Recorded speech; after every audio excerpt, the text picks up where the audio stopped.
Magandang araw po, narito po ang pinakabagong ulat ng panahon ngayong Biyernes, ika-21 ng Marso, taong 2025. Patuloy pa rin po tayong naapektuhan ng mga weather system na nagdudulot ng maulap na kalangitan at biglaang pag-ulan kung minsan ay malalakas. Luzon. Ang amihan ay nakakaapekto sa Eastern Luzon, partikular sa mga lugar ng Apari, Tuguegarao, Caramoan, Legazpi, Sorsogon. Asahan ng maulap na kalangitan sa mga lugar na ito. Ang shear line ay nakakaapekto naman sa mga lugar ng Bulan, Bulusan, Matnog, at Pilar. Ang nalalabing bahagi ng Luzon ay inaasahang magkakaroon ng maaliwalas na panahon. Visayas. Ang shear line ay patuloy na nakakaapekto sa Eastern Visayas na nagdudulot ng localized thunderstorms at malalakas na pag-ulan. Mag-ingat po sa posibleng pagbaha sa mababang lugar at pagguho ng lupa. Asahan ng maulap na kalangitan at malalakas na pag-ulan sa mga lugar ng Biri, Labezares, Catarman, San Isidro, Lawang, Lope de Vega, Las Navas, Gamay, Dolores, Sulat, Borongan, at mga karatig na lugar. Ang nalalabing bahagi ng Visayas ay makakaranas ng mahinang pag-ulan at maulap na kalangitan. Mindanao. Ang Eastern Mindanao ay magkakaroon ng maulap na kalangitan dahil sa pagbabalik ng ITCC. Hindi pa ito direktang nakakaapekto sa buong Mindanao. Ang nalalabing bahagi ng Mindanao ay inaasahang magkakaroon ng maaliwalas na panahon.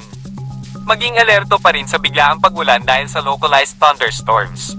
Pangkalahatang paalala, wala pong namomonitor na bagyo o sama ng panahon na maaaring makaapekto sa ating bansa sa kasalukuyan.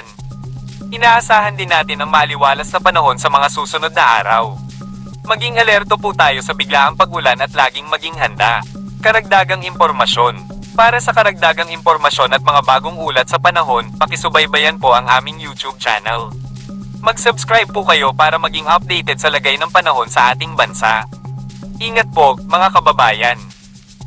Dumako naman tayo sa ating partner para sa mga karagdagang impormasyon sa loob ng ating bansa. Meron po tayong nakataas ngayon na weather advisory. At ito po yung mga lugar na kung saan ina-expect natin na may mga pag-ulan na maaaring umabot ng 100 hanggang 200. At specifically po, heavy to intense rain ang ating naasahan sa Northern Samar, sa Samar at sa Eastern Samar. Kaya inaabisuhan po natin ang ating mga kapwa Pilipino na mag-ingat po. Patuloy po yung mga pag-ulan natin dyan at yung mga nakatira po sa mabababang lugar ay mag-ingat po tayo sa mga pagbaha.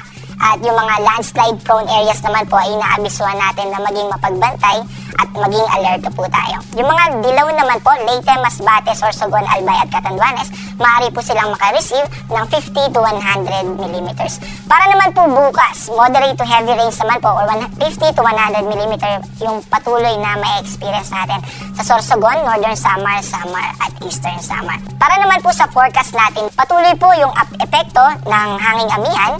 At ito po ay magdadala ng mga ulan sa eastern part ng Luzon, pero dito po sa Legazpi, sa Bicol region, ay patuloy po na makakaranas tayo ng mga thunderstorms. Sa western part naman po ng Luzon, ay ina-expect natin na maaliwalas na kalangitan, ibig sabihin ay maaraw po sa morning, at sa afternoon ay may chances po ng mga isolated rain showers. Agwat po ng temperatura sa Metro Manila ay 23 to 32, sa Baguio naman po ay 15 to 24, sa Lawag po ay 23 to 31, sa Tuguegarao ay 22 to 29, at sa Legazpi po ay 25 to 29. Sa Visayas naman po, sa Palawan at sa Mindanao, ay na-expect natin na patuloy po dahil sa shear line at sa ITCC ay maulap na kalangitan na may kasama pong mga thunderstorm.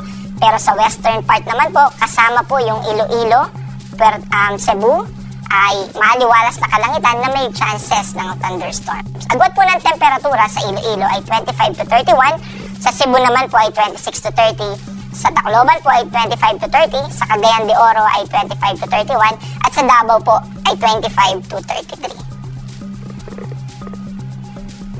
Meron po tayong nakataas na gale warning at maaari pong umabot ng 4.5 meters yung mga alon natin, lalo na po sa eastern seaboard ng Southern Luzon at dito po sa eastern seaboard ng Visayas. Para po sa ating 3-day weather outlook, simula po 22 ng March hanggang 24, from Saturday po yan hanggang sa Monday, sa Metro Manila po ay mararanasan pa rin natin yung epekto ng hanging amihan. Pero sa Sunday, specifically, lalo na po sa Monday, ay mararamdaman na natin yung unti-unti niyang pag-retreat.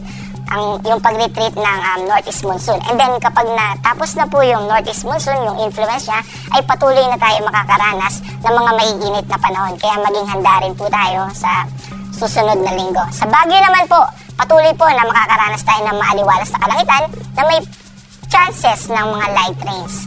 Sa Legazpi po, patuloy po yung mga pag-ulan natin dyan at thunderstorm. Kaya inaabisuhan po natin na talagang mag-ingat po tayo at maging handa. Sa Metro Cebu po, ay sa Saturday ay may thunderstorm occurrences pa rin.